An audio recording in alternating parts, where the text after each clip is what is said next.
Chapter 4. Poirot investigates. The house which the Belgians occupied in the village was quite close to the park gates. One could save time by taking a narrow path through the long grass, which cut off the detours of the winding drive. So I, accordingly, went that way.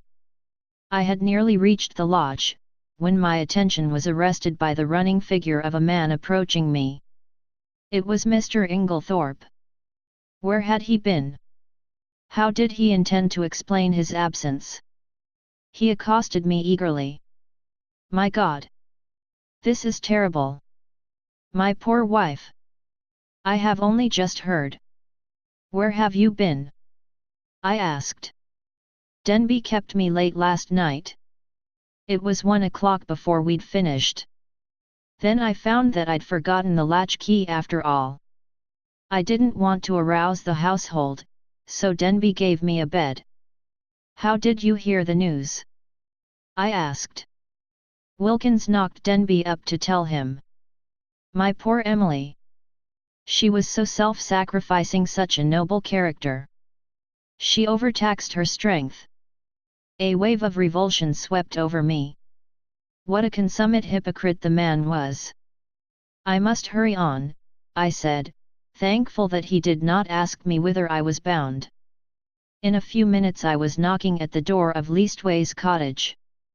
Getting no answer, I repeated my summons impatiently. A window above me was cautiously opened, and Poirot himself looked out. He gave an exclamation of surprise at seeing me. In a few brief words, I explained the tragedy that had occurred, and that I wanted his help. Wait, my friend, I will let you in, and you shall recount to me the affair whilst I dress. In a few moments he had unbarred the door, and I followed him up to his room. There he installed me in a chair, and I related the whole story, keeping back nothing, and omitting no circumstance, however insignificant, whilst he himself made a careful and deliberate toilet.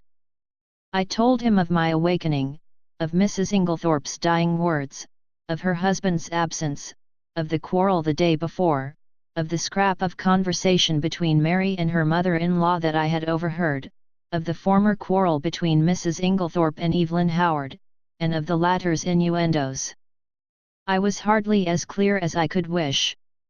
I repeated myself several times, and occasionally had to go back to some detail that I had forgotten. Poirot smiled kindly on me. The mind is confused? Is it not so? Take time, mon ami. You are agitated, you are excited, it is but natural. Presently, when we are calmer, we will arrange the facts, neatly, each in his proper place. We will examine and reject.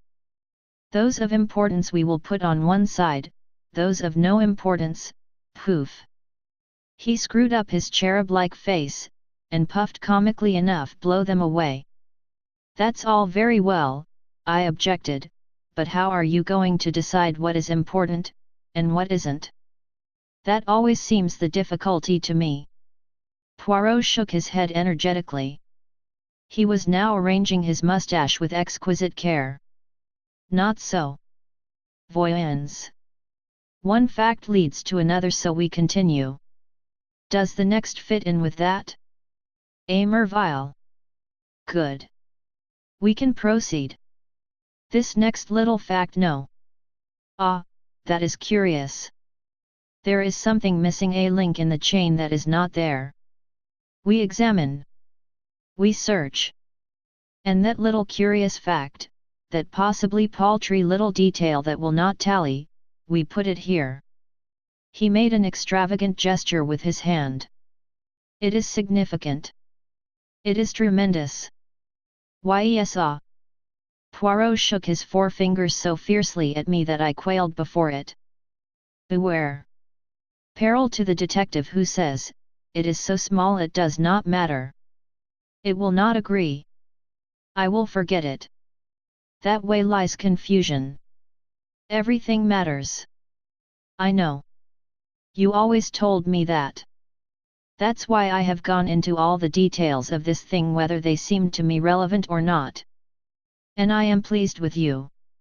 You have a good memory, and you have given me the facts faithfully. Of the order in which you present them, I say nothing truly, it is deplorable.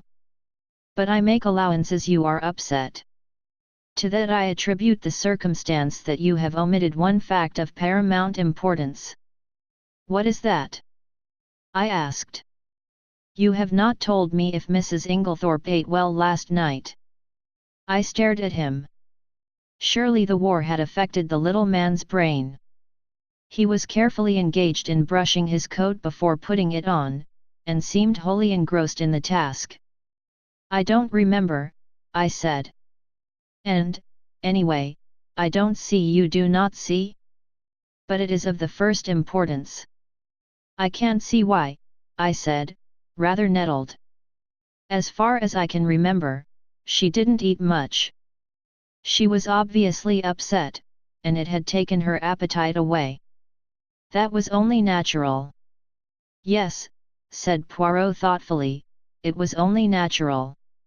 He opened a drawer, and took out a small dispatch case, then turned to me.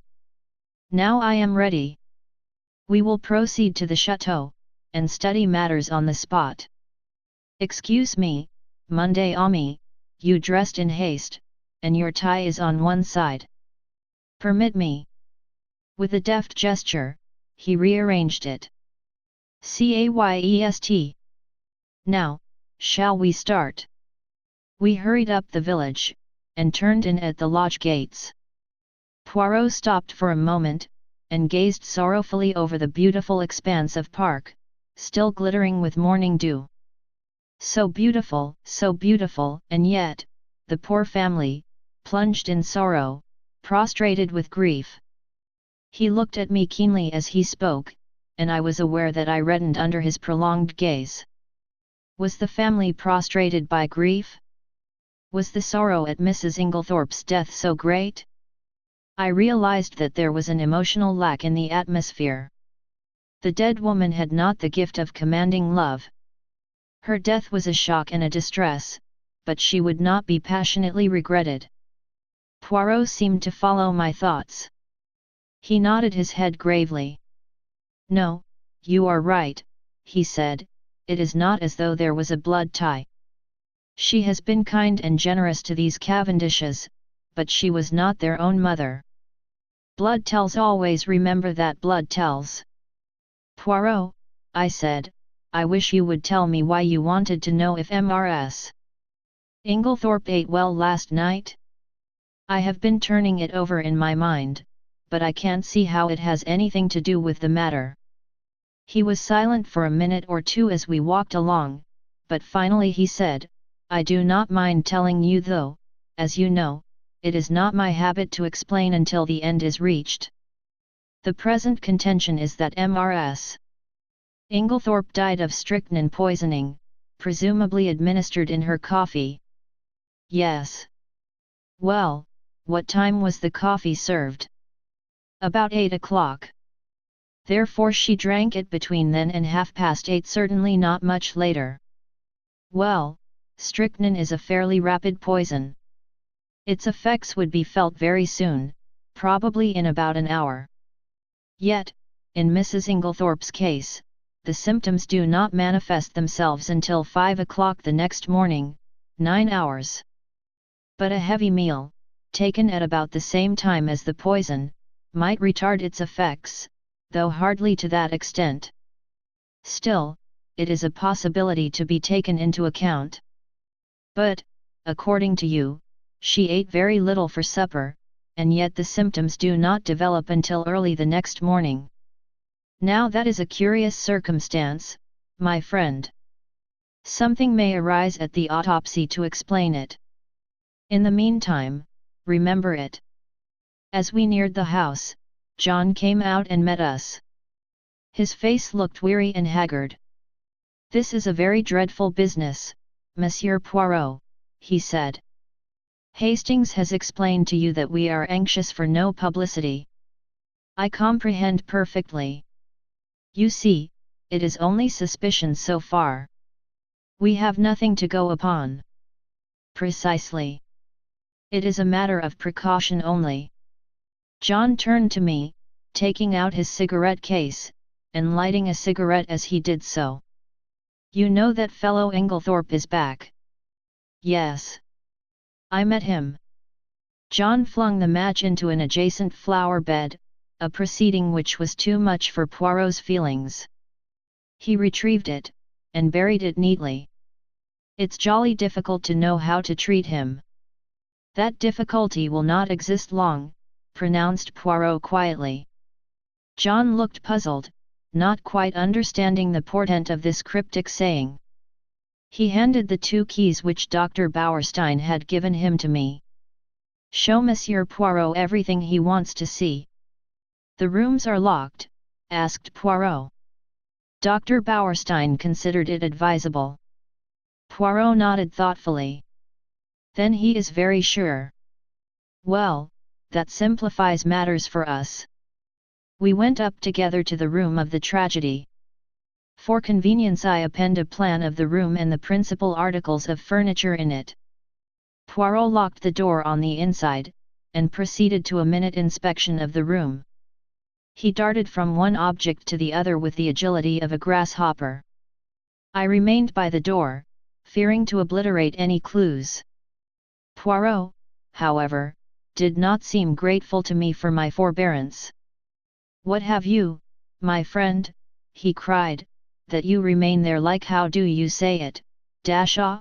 Yes, the stuck pig. I explained that I was afraid of obliterating any footmarks. Footmarks? But what an idea!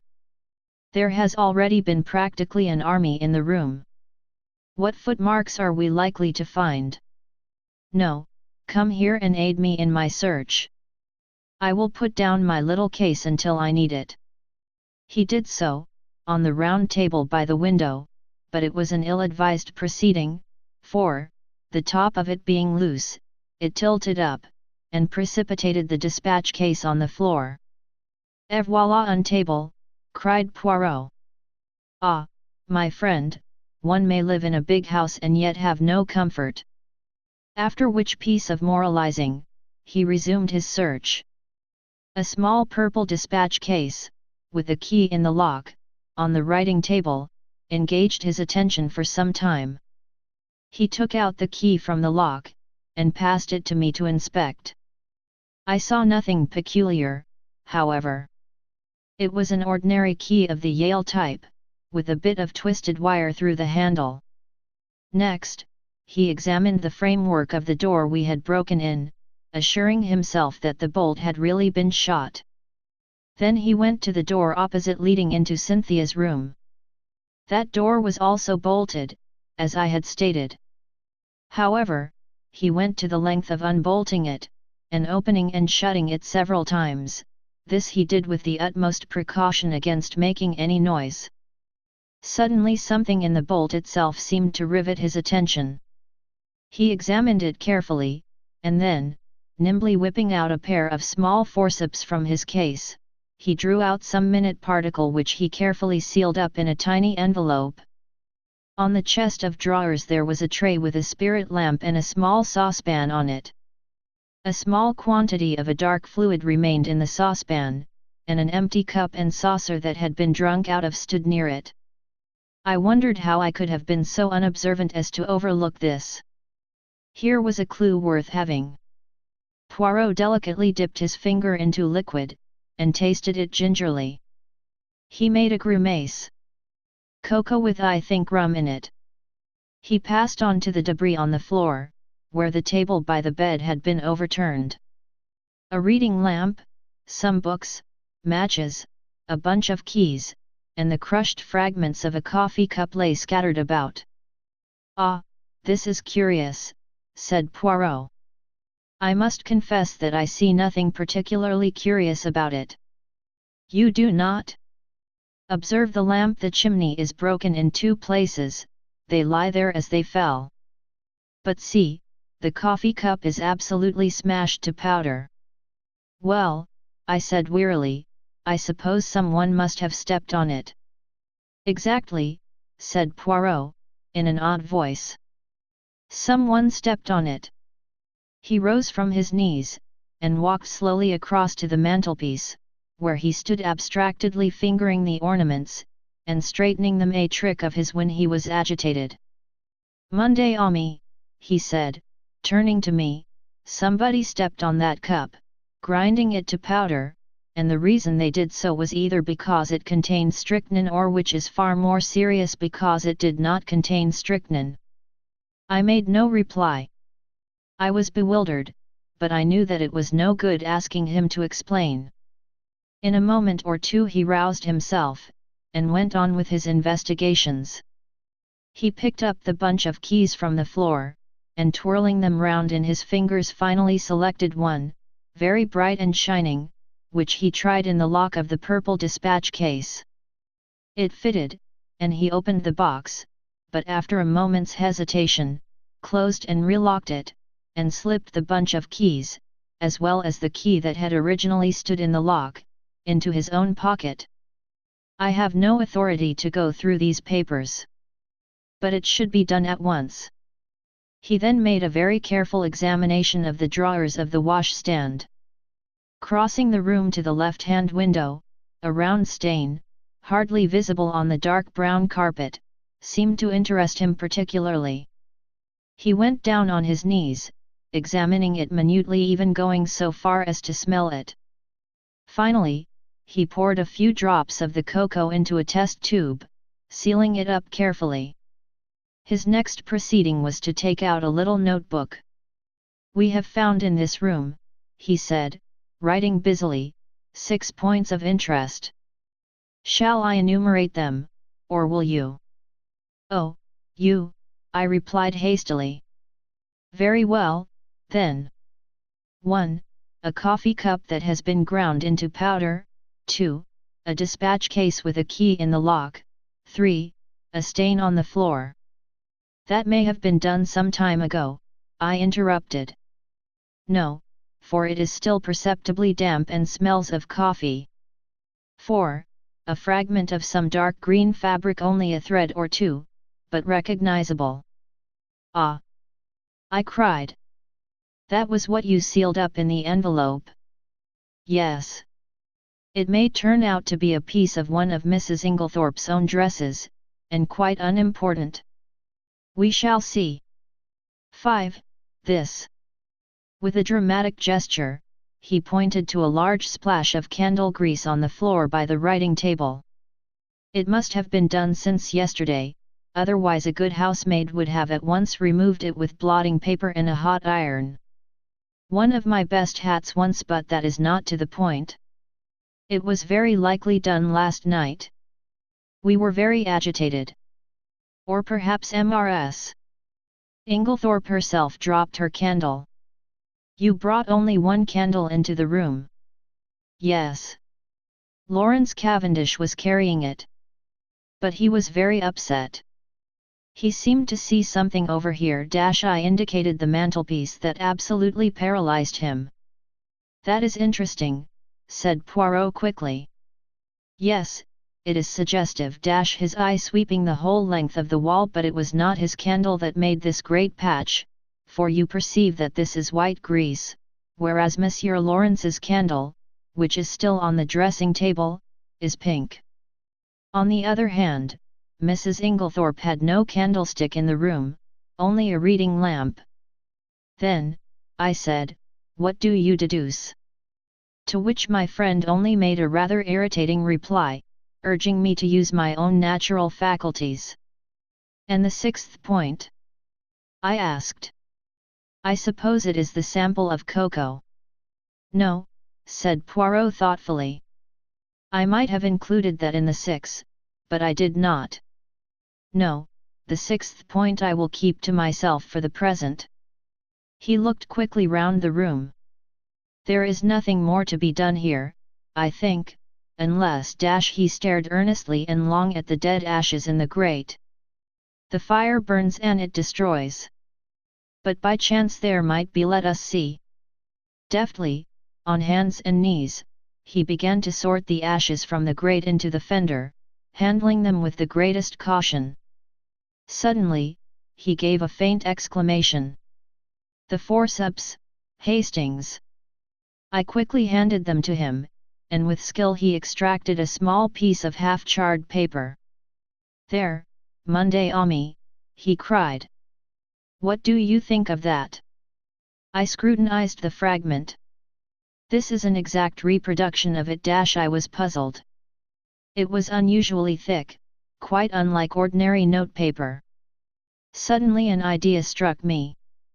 "Poirot!" I cried. "This is a fragment of a will." "Exactly." I looked up at him sharply. "You are not surprised?" "No," he said gravely, "I expected it." I relinquished the piece of paper, and watched him put it away in his case, with the same methodical care that he bestowed on everything. My brain was in a whirl. What was this complication of a will? Who had destroyed it? The person who had left the candle grease on the floor? Obviously. But how had anyone gained admission? All the doors had been bolted on the inside. "Now, my friend," said Poirot briskly, "we will go. I should like to ask a few questions of the parlour maid Dorcas,